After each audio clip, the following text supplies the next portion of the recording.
Saya sering punya tamu mulai polisi, mulai pejabat, ya mulai yang Islam sampai non-Muslim. Saya sering cerita bahwa hal-hal yang jadi fitrah manusia itu ya keinginan dasar manusia itu ya senang damai, senang bersaudara. Karena hal itu fitrah. Fitrah itu desain awal manusia itu suka damai.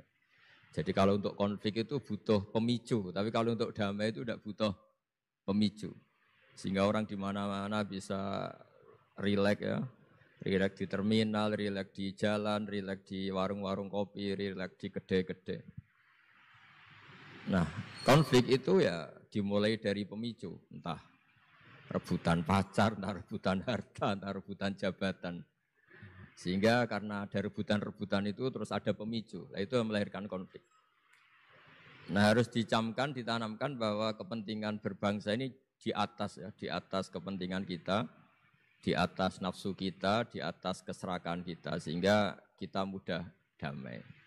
Itu rumusnya kiai-kiai ya. Saat tentu di sini pakai solusi yang ala kiai ya, karena tentu mereka ingin mendengar versi kiai. Kalau versi polisi mungkin ya tegakkan hukum. Kalau versi bank atau OJK ya, kalau nasabah nakal ya jangan dikasih kredit lagi. Kalau versi mertua ya kalau mantu nakal ya dipulangkan, anaknya ditarik kembali. Jadi versi itu banyak ya. Kalau versi imigrasi ya mungkin dicabut paspornya gitu. Kalau versi kiai itu melihat dunia ini sederhana. Banyak orang-orang tasawuf, saya ini cerita tasawuf, cerita yang ringan-ringan saja. Orang tasawuf itu kalau makan, itu satu piring ternyata kenyang. Gitu. Minum satu gelas ya sudah puas. Ya. Terus dia cerita, ngapain saya butuh uang banyak, uang satu piring ya sudah cukup. Gitu. Kalau tidur gitu ya, tidur di satu kamar ya tidur, bangun ya sudah puas. Oh, artinya Anda punya kamar 100 ya tidurnya tetap di satu kamar. Jangan mentang-mentang punya kamar 100 dibagi 5 menitan itu. Karena eman kalau kamar yang lain nganggur gitu. Artinya kalau punya kamar satu cukup, ngapain ingin punya kamar banyak. Jadi sebetulnya kalau kita punya rumah banyak itu nambah kebingungan karena yang sana yang rumah siapa, yang sana siapa. Ya kalau dianggap prestasi, kalau dianggap tambah bingung karena mau tidur saja di rumah mana ya gitu. Di kamar mana ya? Kalau miskin kan enak. Sudah itu aja, gak ada banyak pilihan. Artinya dengan cara seperti itu sebetulnya merajut kebangsaan itu lebih mudah. Karena awal dari segala perpecahan, segala konflik itu mau menang sendiri. Sehingga dulu cerita-cerita orang sufi, kalau dengar itu tetangga kamu tidak cocok, partai sebelah tidak cocok, terus ormas sebelah tidak cocok. Itu jawabannya lucu. Sebetulnya saya sebagai manusia kalau ada orang tidak cocok itu tersiksa, tapi bagus lah. Kalau tidak cocok itu tidak utang saya, tidak pinjam uang saya, tidak pinjam mobil saya. Sehingga jadi gampang gitu. Artinya jadi gampang itu ya orang yang baik sama kamu ya baik, karena Anda punya mitra, punya teman. Yang sedang nggak seneng kamu juga baik. Di mana-mana orang pinjam uang itu gara-gara seneng, gara-gara cocok. Jadi tidak cocok ya ada berkahnya sendiri. Jadi dengan cara pandang seperti itu hidup itu rileks. Gitu. Nah, itu kalau teman-teman yang utang itu pasti temennya itu. Ada musuh kamu utang kamu. Jadi musuh ya punya berkah sendiri. Gitu. Tapi jangan musuh yang sampai nikah menembak itu nggak berperadaban. Gitu. Suatu saat Imam Syafi'i itu pernah didatangi orang itu, ketemu beliau cium tangan hormat. Setelah di luar ternyata orang itu mencaci maki. Coro Jawa ngerasani tadi kata Pak Wimbo karena orang Solo itu ngerasani. Ketika Imam Syafi'i dilaporin orang itu di depan Anda menghormati, kalau di luar itu ngerasani itu menghina, ngata-ngatain. Jawabnya Imam Syafi'i lucu. Alhamdulillah berarti saya wibawa katanya. Di depan saya tidak berani. Dijawab enteng saja, enggak. Tidak dijawab serius, berarti saya wibawa, di depan saya buktinya tidak berani. Nah Islam itu ngajari itu semua. Ngajarin ketika kita disenengin orang banyak itu ya poin atau aset. Karena kita harus kerjasama atau sama-sama kerja dengan banyak pihak. Tapi kalau ada orang lain yang sedang tidak senang atau tidak cocok, itu juga ada berkahnya sendiri karena dia bisa mandiri. Itu kalau mantu-mantu itu tidak tukaran sama mertuanya, itu tidak mandiri-mandiri. Disuruh mertuanya mangan ramangan kumpul yuk, tambah suwe tambah goblok itu, tambah lama tambah goblok itu. Baru gara-gara terlalu cocok kan. Kalau agak-agak tukaran, agak-agak konflik itu malah cepat mandiri. Sehingga merajut kebangsaan itu ya harus dipikir secara luas. Ada teman-teman yang mungkin nggak mau pulang kampung, maunya tetap di Belanda, di Amerika. Tapi ternyata niatnya memfasilitasi kalau ada mahasiswa yang ke sana, ada yang dijujuk gitu. Ada yang dijujuk, sehingga bangsa ini bisa menimba ilmu di berbagai negara. Termasuk dulu di Mekah itu ada namanya Syekh Mukhtar. Itu semua dulu nggak ada hotel, semua orang haji pasti numpang dalamnya atau rumahnya Syekh Mukhtar. Beliau nggak pulang karena jagani semua yang haji di Indonesia biar gampang. Artinya jangan kira teman-teman yang sedang di Mekah atau di Medina atau di Eropa atau di Amerika terus anti kebangsaan, enggak juga.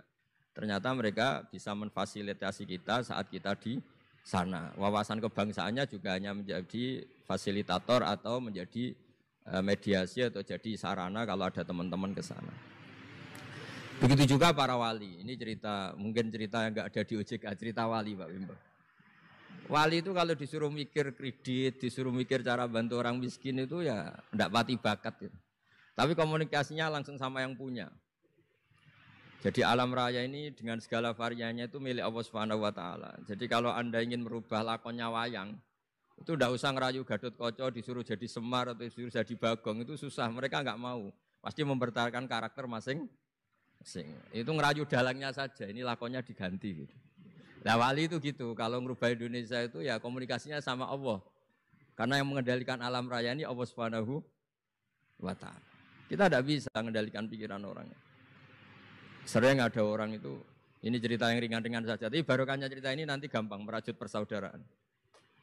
Bapak itu, bapak saya, Kiai Haji Nur Salim, itu paling suka itu sama orang yang agak sombong. Sombong itu ya ketua RT sudah bangganya Masya Allah. Dia punya motor satu sudah kayak orang paling kaya di dunia. Punya istri yang sebetulnya tidak cantik, ya dia ngira istrinya itu paling cantik di dunia. Dia agak ganteng yang merasa paling ganteng di dunia. Saya dulu ya iskal itu janggal. Kenapa sih kok seneng kancanan orang sombong? Ternyata orang sombong itu orang yang paling gampang syukur. Orang gampang syukur. Tapi kalau ketemu orang yang kelihatannya sopan, apa saya hanya RT, apa saya hanya di OJK, saya ada menteri saya ada presiden. Presiden merasanya presiden di negara ketiga, dunia ketiga, bukan presiden superpower. Ketemu orang-orang yang tidak pernah puas itu kesannya tawadhu, ternyata pasnya itu tidak pernah puas, tidak pernah syukur. Lah yang sombong ternyata tidak sombong, dia gampang syukur. Ketua RT aja sudah merasa kayak presiden. Hanya pegawai OJK aja sudah merasa bangga, padahal dibuat suruhan Pak Simbol. Tapi senengnya, enggak disuruh seragam, sudah seragam semua. Saking senengnya. Iya. Bangga banget ya? Bangga banget. Jadi sama, sebetulnya kita jadi warga Indonesia, berKTP Indonesia sudah harus seneng. Enggak gampang, orang punya negara itu enggak gampang. Coba orang-orang yang sekarang di Amerika di mana-mana itu orang Indonesia itu ya kangen rumah. Itu untuk kangen ke sini itu harus berbiaya 100 juta untuk pulang. Kita tidak usah kangen, sudah di Indonesia itu sudah luar biasa. Nah, sama-sama kerja atau saling memberi kontribusi. Saya sering punya analogi ya. Saya sering diskusi sama banyak rektor di Indonesia. Bagus mana kerja sistem modern sama sistem kiai. Kata saya ya semuanya punya plus minus, tapi kalau saya kiai ya milih bagus kerjanya kiai. Kata saya. Kalau kiai itu ngajarkan orang yang mampu nolong yang lemah, ya sudah itu aja ajarnya. Kapan saja Anda mampu, berkesempatan mampu ya wajib menolong. Tapi kalau sistem modern itu ada jobnya, sehingga gara-gara ada jobnya, suatu saat mungkin kalau ada orang tenggelam, wah saya ada tim SAR gak perlu menolong. Gitu. Kalau ada orang miskin, saya ada pegawai bank gak perlu ngasih kredit. Itu bahaya untuk bangsa ini, sehingga dibutuhkan kerja-kerja yang ala kiai saja. Kalau ada kecelakaan di jalan, meskipun Anda tidak satlantas, ya ditolong Anda yang menangi, yang tahu. Kalau ada yang miskin, tetangga kamu Anda mampu ya tolong saja, tidak usah nunggu diajukan proposal, didaftarkan miskin resmi sampai ada plakatnya terus baru dibantu. Itu selak mati. Nah, selak kelaparan. Nah, pendidikan agama juga gitu. Misalnya semester ini mengkaji tentang sholat misalnya di UIN atau di IAIN. Mengkaji tentang haji. Kalau di Kiai enggak, Anda mau haji tinggal tanya Kiai. Tapi kalau ada kuliah, nunggu semester itu, nunggu dosen itu baru tahu bab haji. Nah kalau pertolongan itu nunggu polisi, nunggu OJK itu prosedur dulu, kadang ditanya sertifikatnya macam-macam. Nah di sini pentingnya kerja. Jadi kalau lembaga resmi ini untuk hal-hal yang besar, yang tidak mendesak, yang mengikat. Tapi harus ada sistem sosial yang on time, yang setiap saat bisa diakses. Yaitu kebaikan masif, kebaikan yang semua orang itu merasa harus menjaga. Jadi yang menjaga kestabilan Indonesia itu semua orang, bukan polisi, bukan tentara, bukan siapa saja, termasuk departemen-departemen resmi, kepolisian, termasuk semuanya. Dengan merasa seperti itu, saling tergantung. Dan yang lebih cepat ya sistem sosial tadi. Sehingga kalau sistem sosial itu ada kiai, atau ada tokoh agama lain, atau ada yang dituakan, itu relatif stabil, karena coro Jawa nak tukaran itu sungkan, kalau terlalu konflik itu sungkan. Nah sehingga dulu ada cerita ada seorang perempuan itu ketemu Nabi itu di jalan. Itu cara etika orang kita lah, apalagi orang Solo, orang Jogja itu kan ada etis, ketemu di jalan dicegat. Ya Rasulullah, saya ini punya bapak sudah tua dan kalau Anda haji seperti ini pasti ingin bapak saya itu ikut, tapi beliau sudah tua sehingga tidak bisa ikut. Ini gimana, saya harus menghajikan beliau apa enggak? Sama Nabi saat itu dijawab, kalau bapak kamu punya utang, kamu yang bayar cukup enggak? Ya cukup ya Rasulullah, ya sudah seperti itu. Artinya cukup Anda hajikan. Kemudian oleh Imam Bukhari itu dibabkan lucu, babnya itu unik. Bab boleh tanya tokoh di jalan. Jadi tidak tentang hajinya, tapi tokoh itu harus siap menjawab pertanyaan meskipun sedang di jalan. Tidak usah nunggu sowan di rumah atau antri inden daftar tamu. Nah, itu jadi pelajaran bagi kita. Jadi kebaikan itu kita wajibkan dulu ke siapapun yang mampu dan berkesempatan. Sehingga kalau kita misalnya ketemu orang tenggelam, meskipun kita tidak pegawai SAR atau tidak yang bertugas di pantai itu, ya kalau Anda mampu, ya selamatkan. Kalau ada kebutuhan tertentu masyarakat, misalnya sakit, Anda berkemampuan minjemin mobil untuk diantar ke rumah sakit, ya kewajiban Anda. Bukan nunggu dinas resmi yang mengambil. Jadi kebaikan yang diwajibkan ke dinas resmi, ya monggo, kita loyal, kita dukung, kita support. Tapi kewajiban yang diwajibkan atas nama agama bagi yang mampu itu tidak boleh hilang. Karena ini yang langsung bersentuhan dengan masyarakat. Coba kemarin pas COVID misalnya, banyak teman-teman saudara kita yang pulang kampung. Ketika lembaga resmi belum ngurus itu, yang ngurus ya keluarga, sanak famili, mereka pulang, mangan ramangan kumpul, ya ada, alhamdulillah ya ada yang kelaparan. Kenapa tidak ada yang kelaparan? Karena sistem sosial itu jalan, orang kok medit atau kikir sama tetangga, sama keluarga itu pasti diadili masyarakat. Dan masyarakat sepakat, urusan makan itu sepele, sehingga mereka pulang ya ikut Pak D-nya, Pak Lek-nya, ikut Mbahnya, itu semuanya bisa makan. Iso ngopi-ngopi, iso rokok-rokok, ya tetap santai aja normal. Bahkan banyak yang nganggur itu seneng. Barokahnya nganggur yang ngutangi tidak nagih katanya. Kalau tidak, jadi ya dianggap ringan saja hal-hal seperti itu. Nah, khawatir saya kalau saya pernah baca kitab di karangan seorang ulama besar, Al-Hayatul Ulya, otoritas besar dalam satu sistem negara, itu harus diakui sebagai bagian dari kebaikan masif. Tapi kebaikan masif yang nggak boleh hilang adalah kebaikan yang nggak punya otoritas, karena ini jumlahnya lebih besar. Ya tadi misalnya kecelakaan di jalan itu kan tidak bisa kebetulan ada mobil patroli atau mobilnya Satlantas atau lembaga resmi tertentu yang nangani kecelakaan. Yang nangani ya orang-orang di jalan yang menangi itu terus diantar ke rumah sakit atau ngabari keluarganya. Sehingga kata Nabi, kullukum ra'in wa kullukum mas'ulun an ra'iyati. Semua kita ini menjaga kedamaian, menjaga kemajmuan, semua kita jaga sistem sosial, semua kita menjaga kebaikan. Nah dari semua itu dibikinlah di era modern lembaga-lembaga formal. Tapi jangan juga lembaga formal menghilangkan sistem fitrah manusia tadi yang fitrahnya ingin baik dan itu ada di mana-mana dan kapan saja. Dan Allah kalau menciptakan sesuatu itu pasti luar biasa.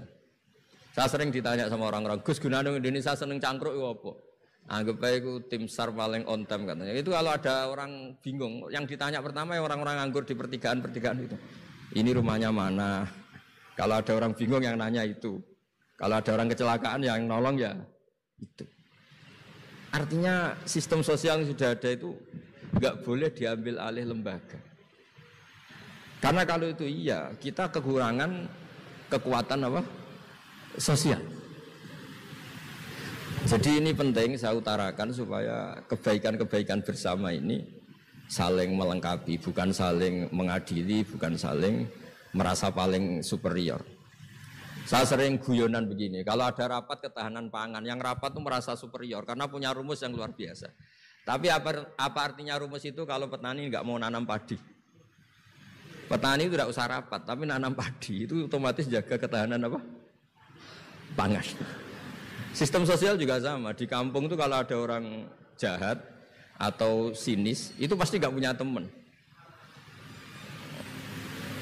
Monggo Gus Yasin ini rawuh. Ini alhamdulillah Gus Yasin rawuh. Mau biar jajar Pak Ketua dia di situ ada. Oh mau di tengah. Mari Gus. Jangan apa itu aja itu.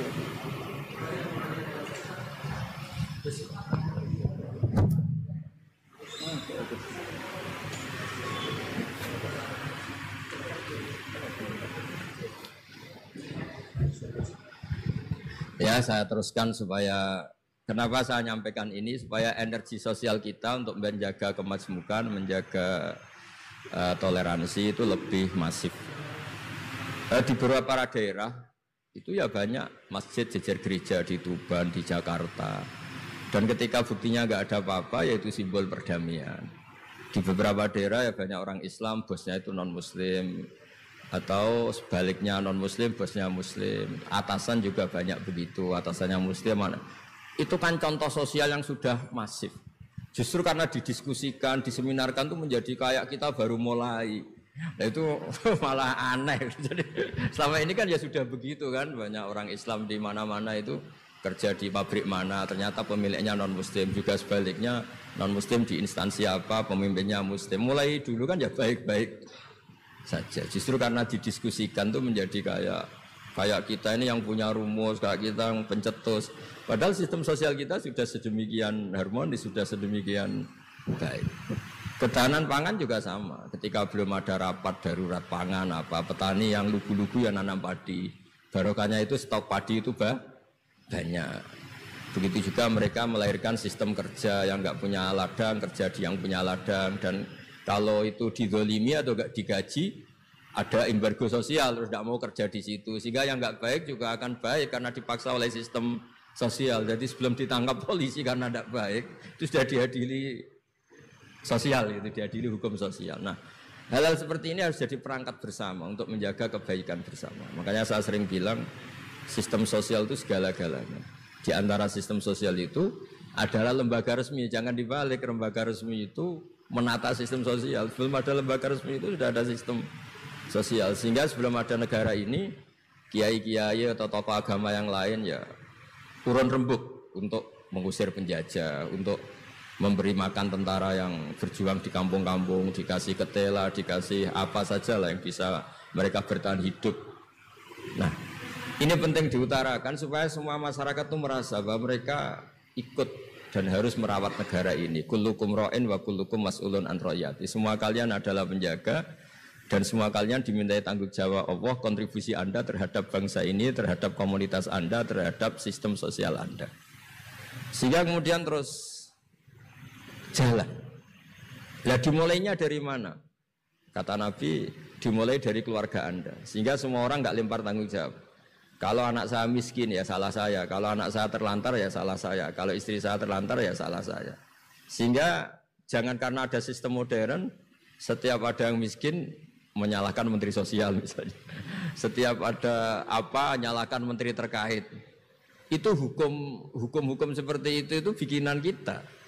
Yang hukum Allah permanen itu ya setiap anak kita terlantar salah kita. Nah, barokahnya merasa salah itu tidak mudah menyalahkan orang lain, termasuk tidak menyalahkan instansi tertentu atau departemen tertentu. Ini penting supaya orang itu evaluasi, merasa salah. Barokahnya merasa salah itu orang tidak menyalahkan orang lain. Jadi negara ini tidak mudah chaos dengan kultur menyalahkan pihak lain. Betapa baiknya agama ini. Jadi kalau berdoa disuruh mulai dengan Rabbana dzalamna anfusana. Ya Allah, saya ini mendolimi diri kita sendiri. Wong yang punya kewajiban saya kok menyalahkan orang lain.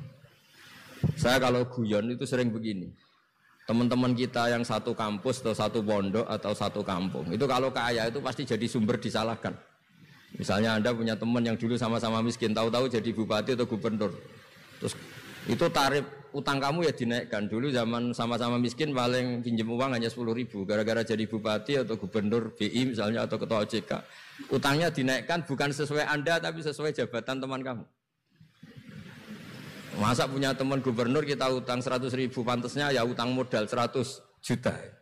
Dan kalau nggak ngutangin, wah katanya teman dekat ternyata nggak mau dipinjemin. Jadi punya kultur menyalahkan orang lain. Dia SDM-nya hanya ketua RT gara-gara punya teman gubernur atau presiden atau apa. Inginnya ya lebih tinggi lagi. Jadi bukan berdasar kapasitas dia tapi kapasitas temannya.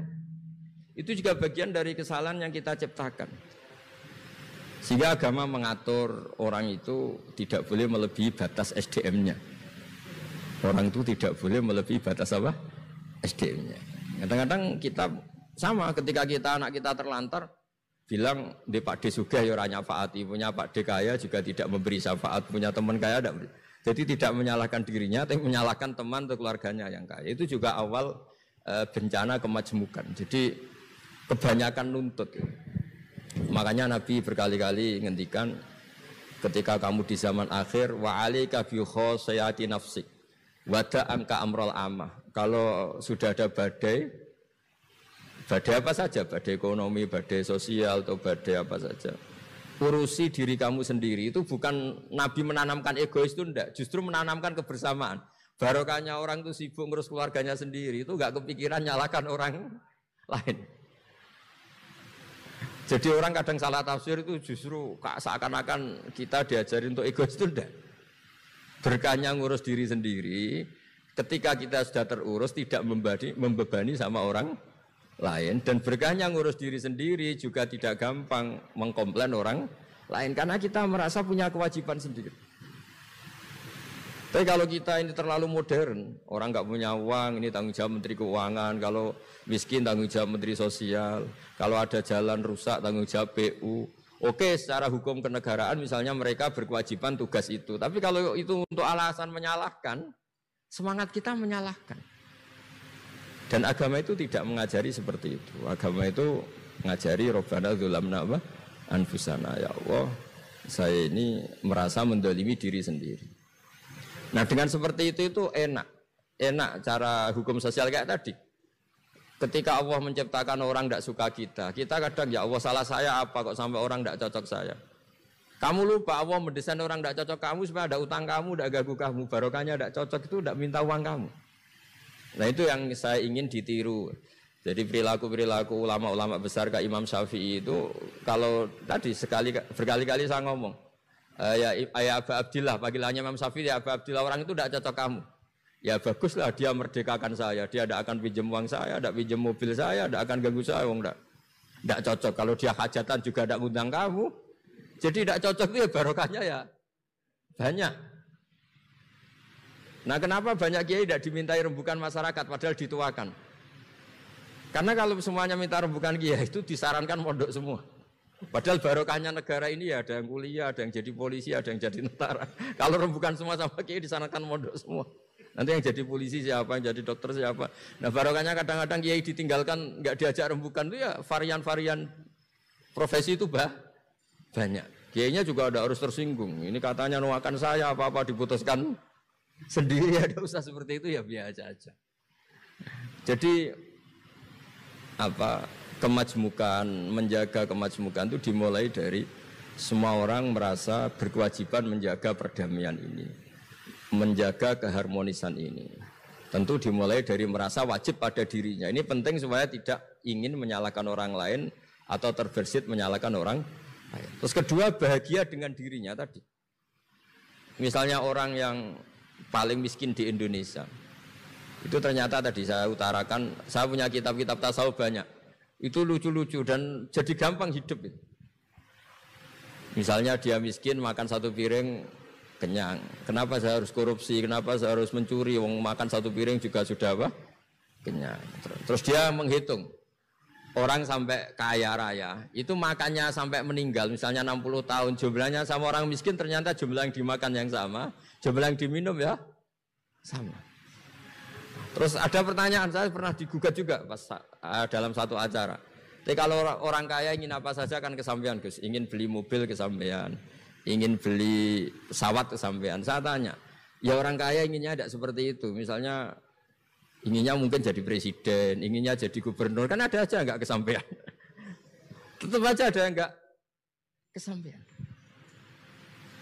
Kadang-kadang, wah enak jadi anaknya presiden, anaknya gubernur, apa saja kesampaian. Banyak juga anaknya presiden mungkin ingin anaknya jadi presiden ya enggak kesampaian. Anaknya kiai ingin anaknya jadi kiai ya enggak kesampaian. Mungkin anaknya jenderal, anaknya ingin jadi jenderal.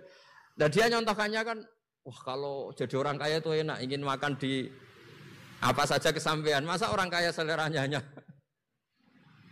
ingin apa? Makan. Artinya ada saja yang enggak sama. Misalnya orang jadi raja Arab Saudi, ada aja yang enggak kesampaian. Mungkin bayangkannya ya tidak ada yang demo, tidak ada yang komplain, semua anak yang diinginkan putra mahkota jadi ya tidak gampang kesampaian. Nah, kemudian dia berpikir lagi. Saya ulang lagi ya, dia berpikir lagi si orang miskin tadi. Misalnya dia ke hutan atau ke gunung, wah enak jadi bupati, gubernur, apa-apa difasilitasi negara. Terus dia mikir, tapi mereka punya atasan, ditegur atasannya takut, diatur atasannya takut. Kok enak saya agak punya apa? Atasannya. Tapi intinya itu bagi saya semua itu harus dikawal oleh hukum.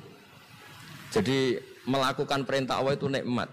Sehingga Anda misalnya ketua OJK atau gubernur atau wakil gubernur atau kiai, nikmat tertinggi itu karena melakukan perintahnya Allah Subhanahu wa taala.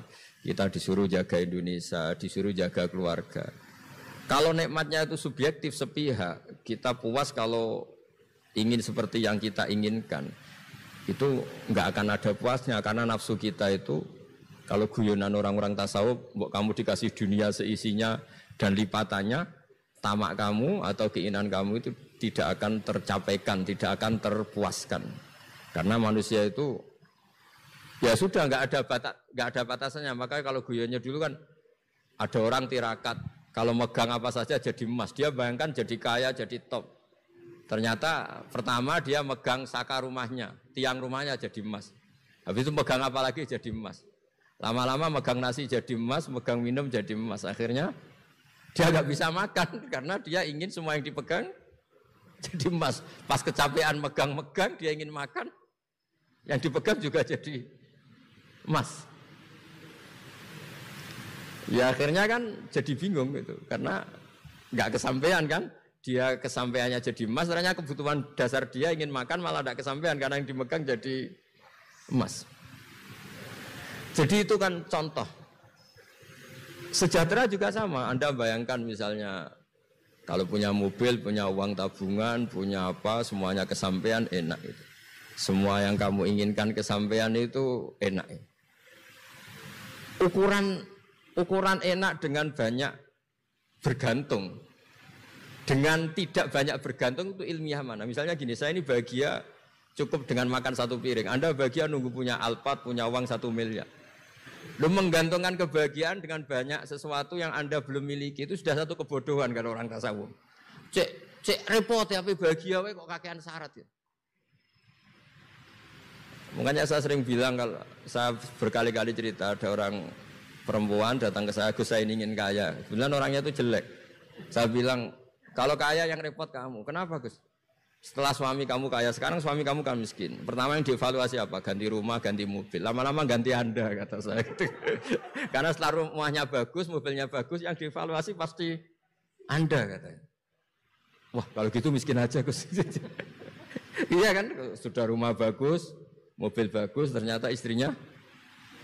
Nanti kalau suami kamu kaya, yang dievaluasi tidak hanya mobil dan rumah, tapi Anda, katanya. Nah, maksudnya ini ya guyon, tapi supaya kita ini bahagia dengan diri kita apa?